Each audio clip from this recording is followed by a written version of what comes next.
time of Aristotle and Plato, the literature is approached as it is the mirror of society. Right. We evaluate any piece of literature by its merits. In the same way, in the time of classical era, the greatness of literature is evaluated by the faithful reflection of the society. It should express something which take the audience in the proper path. Philip Sidney in his essay wonderfully commented that poetry allures men into virtuous action. The word allure is enchanting. உங்களை மயக்கி அப்படியே நல்ல வழிக்கு கூட்டிட்டு வரதான் ஒரு poetry. What a beautiful observation. It is 100% true. So every piece of literature has a message to audience.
Here we had a competition, here we had a lecture on a topic called Literary Theory and Approaches, which was held by our Department of English.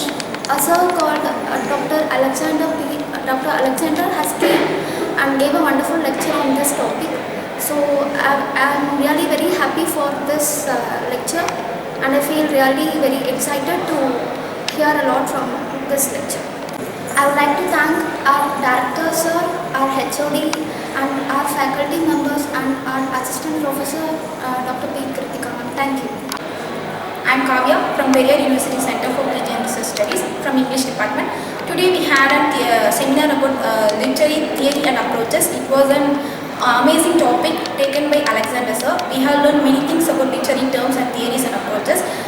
Thank you for making this opportunity. I would thank HOD sir, head of the department Govindra sir, and faculty members to creating this association. Thank you very much.